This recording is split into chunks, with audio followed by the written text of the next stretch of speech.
Wow!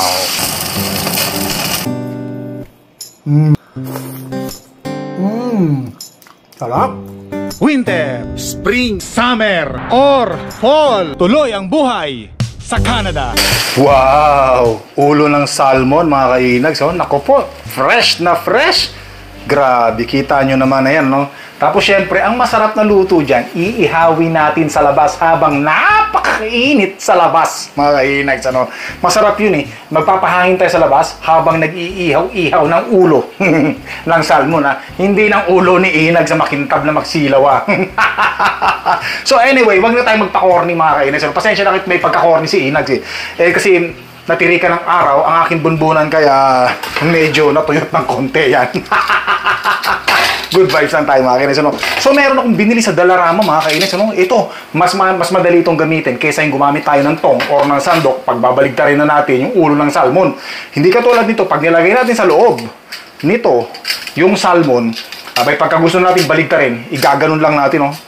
Tapos ang laban, mga kainis. Ano? Quality, fresh, magandang pagkakaluto, di ba? So tara, umpisahan natin. Grabing init niya talaga. Ako'y nauuhaw. Hot na hot. Parang si Inags, mga ka-Inags, ano? Yan. May libreng saway, sayaw pa. O tara, lagyan natin ng paminta to. Ng konting asin lang, mga ka-Inags, ano? At konting herbs para mas may lasa siya, di ba? Hugasan muna natin, mga ka-Inags, ano? Siyempre, kailangan yan. Nako, napakasarap pa nga ng salmon. Nako, Diyos ko po, Panginoon. Hugasan lang muna natin yan at lalagyan natin ng mga sangkap na panglasa. Yan. Dami, no? 4 siguro to, no? 4 na ulo ni Inags. Yan. Then, ang salmon. Bihira naman, no? Oh, grabe. Tusok na tusok ang init dito sa loob ng bahay mula sa labas. Ha? Anong oras na ba ngayon? Ngayon ay 6:30 na ng hapon, mga ka-Inags, ano? Kung napapansin nyo, 6:30 na. Ayan, no? 6:30. Mainit, pero wag tayong mag-alala. Siguro bago magtapos ang Setyembre, buwan ng Setyembre, ay hindi na tayo makakapagsuot ng sando. Puro sweatshirt ang susuotin natin kasi medyo malamig na yan, mga kainis, ng konti, ano? Nako, magbubukas na tayo ng furnace heater natin. Okay lang yun, ganun talaga eh. Dito tayo nakatira, hindi tayo nagreklamo, ha? Bihira naman kayo. Yan, lagay natin dito, ganyan. Nako, mukhang malaki yata yung ulo ng salmon, ha? Pero pwede dyan, dalawa, no? Try natin, dalawa. Hugasan natin yan. Ito muna. Lutuin na natin yan kasi baka mapanis pa. Isa lang kasi nabili kong ganyan. Eh, pagpalit-palitin na lang natin. Madali lang naman maluto itong salmon, mga anos. Kahit ano lang to eh. Kahit na konting, yung mainitan lang ng konti, ayos na, di ba? Lasa ng masarap na salmon. Sa mga restaurant nga, pagka nagluluto yung mga cook sa restaurant, sabi nila sa akin, olive oil, tapos ano lang, siguro mga 30 seconds, baligtad na kaagad.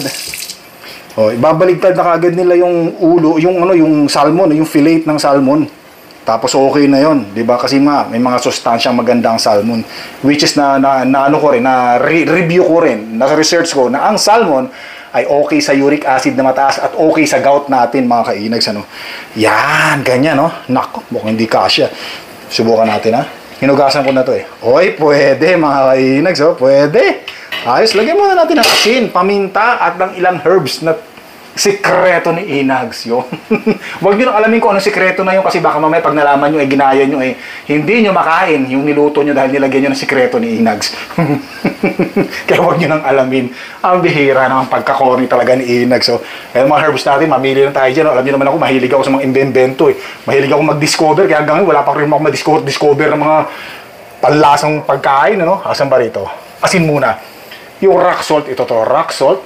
At saka syempre ang ating paminta.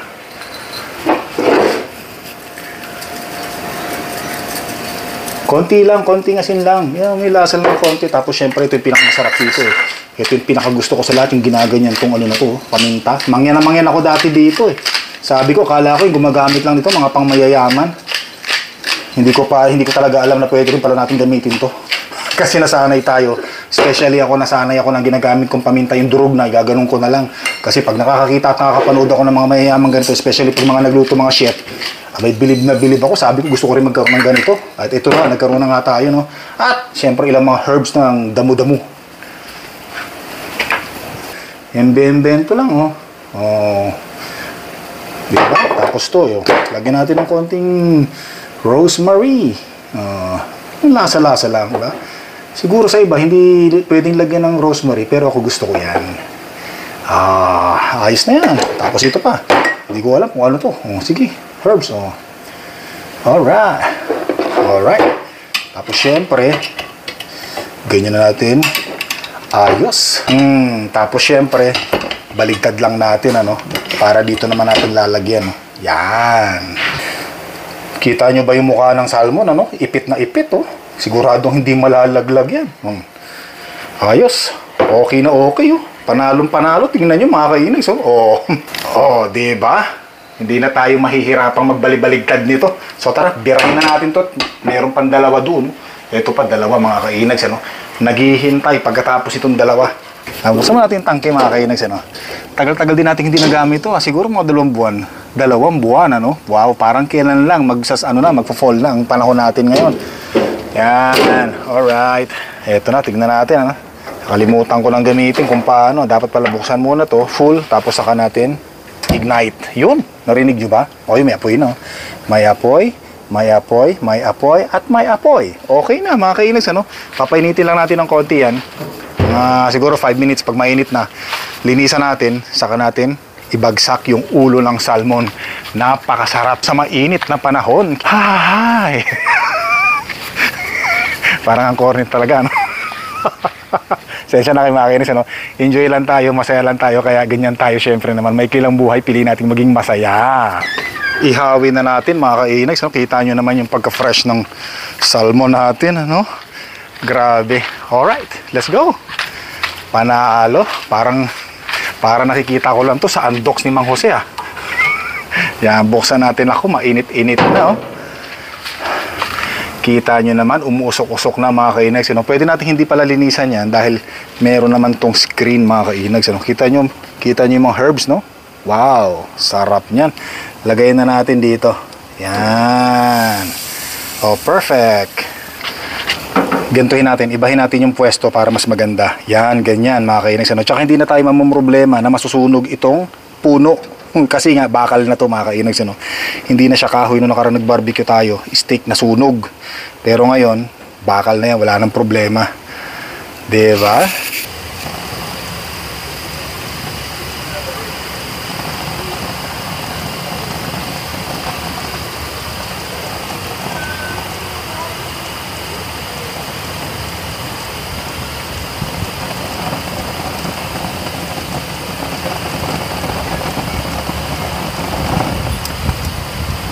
Takpan natin ng konti at hinaan natin ng konti yung apoy mga kainags, para di masunog. Yung bang tender ang dating, diba? Yung bang parang pag kinain mo talaga namang sabog ka agad sa sarap. Yung bang mananamnam mo yung tender, yung juicy ng salmon, diba? Ayoko kasing kainin yung salmon na matigas na, yung dry na. Ayoko nang ganun. Gusto ko yung pagkagat mo, tapos ka agad. So hindi natin papatagalin yan mga kainis. Sandali lang yan. Buksan na natin. Tingnan natin ulit. Ayan ako, sabi sa inyo. Di ba? Matatanggal ka agad natin. Kasi yan, kaya nag-aapo yan. Yan yung sebo ng baboy na barbecue na ginawa natin noong nakaraan. Lipat-lipat lang natin. Hindi tayo mahihirapan. Na ilipat-lipat o ibalibaligtad tong salmon na to. Gawa nga ng ating case, yung lagayan niya. Wow! Sarap! Wow! Ang bango, grabe! Nako, pwede na sigurong baligtad to. Nako, hindi pa pala. Wow! Panalo! Yan!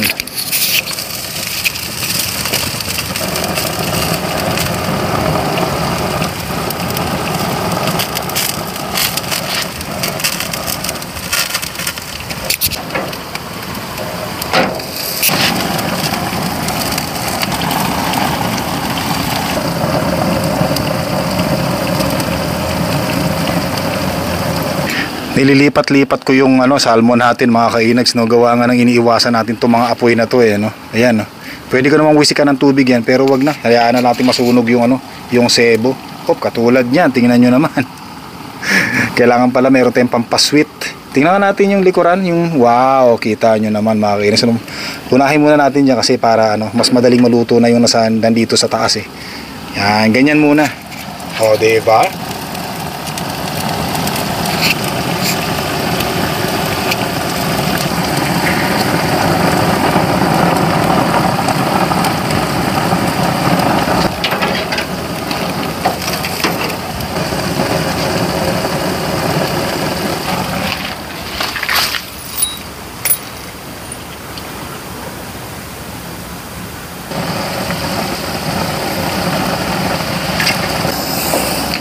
Grabe, naaamoy ko na yung bango mga kainags, yung aromatic ng mga herbs na nilagay natin.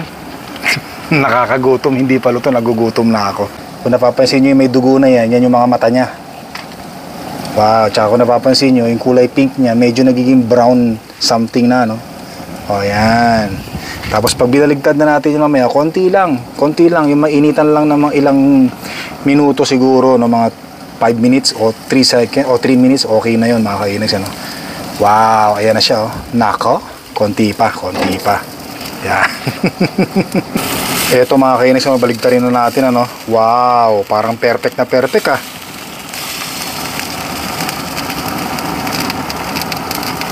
Kita niyo yung juicy, yung kumukulo-kulo na, Okay na yan. Baligtad na natin, Wow.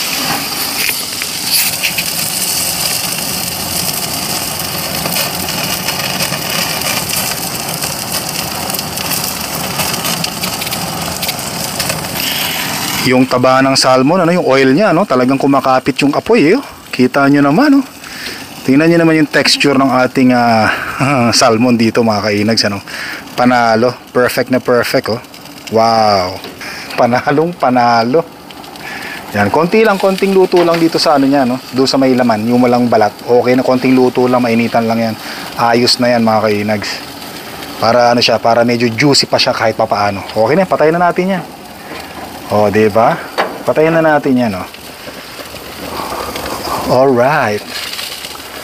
O, tapos, tingnan natin, Wow! Kita nyo naman.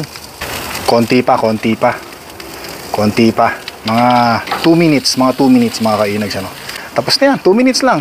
Perfect na perfect. In-steam lang natin, Wow! Yan ang okay na luto, Kasi pagka inahon natin ito mga kainags, mainit pa yung laman niya, mainit pa yung loob na yan. Kaya yun ang magluluto doon sa mga natitirang mga hindi pa konting luto mga kainags, Kita nyo naman, Perfect. Tara, bango. O, diba? Yan ang sinasabi ko, meron pang oil. Yung oily pa, Diba? Yung nandiyan pa yung omega 3. O, diba? Yan yung juicy mga kainis na talagang pag kinain mo talagang nang lalabas yung mantika ng isda na yan sa bunganga mo at sa mga bibig mo, mga dila mga kainis na pag kinain mo talagang lumalagapak yung ganun. Yan, tanggalin na natin mga kainis at ilipat na natin dito sa plato. Bango, grabe. Ang bango mga kainis. Nagugas naman tayo ng kamay natin mga kainis. Alalayan lang natin para hindi masira yung balat. Nako po, Panginoon. Napakasarap. Ayan, Panginoon, napakasarap. Lagay natin dyan mga kainis. Yan ang mga perfect na luto lang. Perfect na luto lang. Yung medyo hilaw-hilaw ng konti para talagang yung sustansya ay nandyan. Kita nyo naman yun, Wow, nalalaglag. Diba? Panalo. Bango. Eto na mga kainis, Birahin na natin. Tingnan nyo naman, Nako. Wow. Sarap, grabe. Sarap nung mga ingredients na nilagay natin. Mukbang tayo,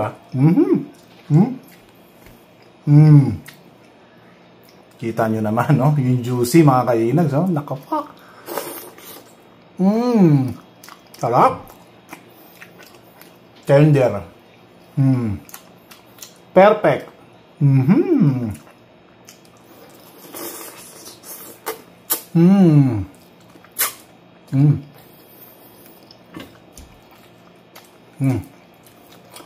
Sarap.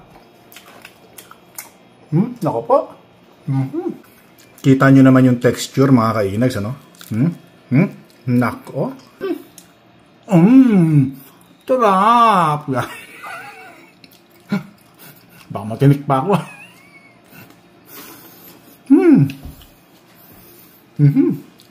Sarap. Nako po. Panginoon.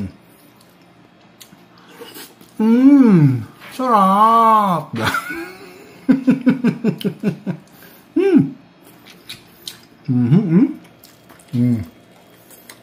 Grabe. Medyo matinik nga lang yung ulo ng salmon, ano?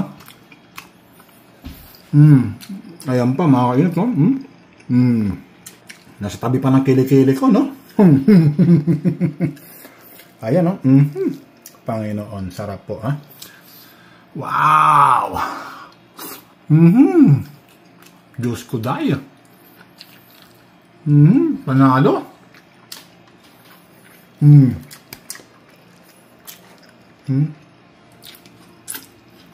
Kasi pag nasobrahan sa luto to mga kainags, dry na siya. Hindi na siya masarap. Hindi na siya juicy. Katulad nito, tingnan nyo, juicy na juicy. Oh. Malambot, perfect na perfect. Nako pa. Sarap, grabe. Mukhang makakadalawang ulo ako ngayon, ah. Kita nyo naman, ah. Tapos yung pinakamasarap dito mga kainags, itong pagsipsip ng ulo natin, ano? Ayan, oh. Nako. Ito muna, oh. Kita nyo naman, oh. Panginoon.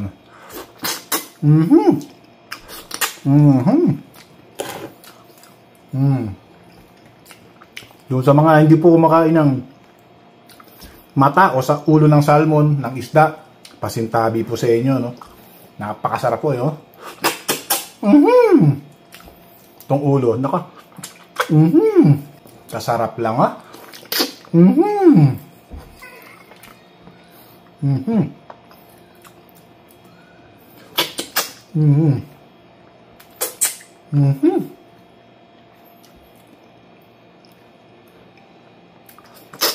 Nako. Sarap.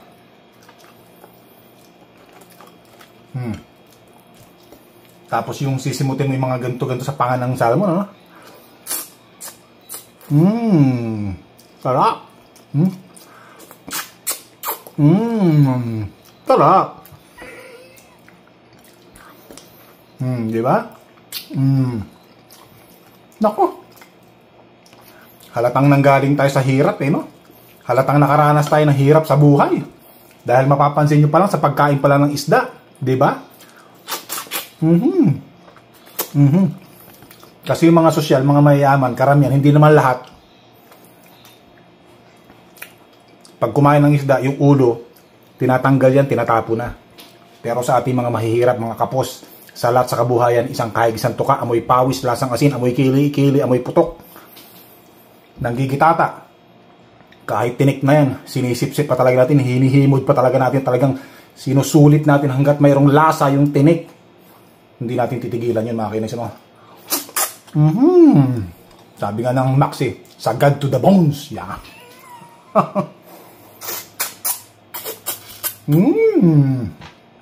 Sarap.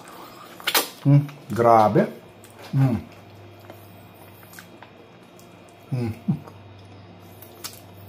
Sarap.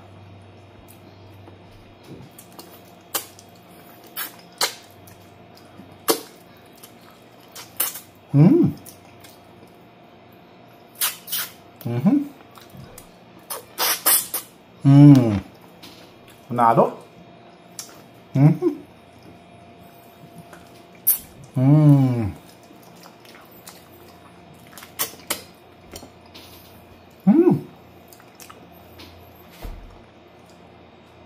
So yan mga kainags, ano? Maraming salamat po sa panonood. Sana nag-enjoy kayo sa pagluto ng salmon. Nag-enjoy kayo sa panonood sa aking pagkain ng ulo ng salmon. At siguro nagutom kayo, ano pang hinihintay natin mga kainags, no? bili na ng ulo ng salmon at ihawi na natin at lampakanan na natin mga kainis. So mga kainis, maraming salamat sa panood. Hanggang dito na lang yung vlog ko. Don't forget to subscribe po. Click the like button, leave your message. Maraming salamat po at hanggang sa muli.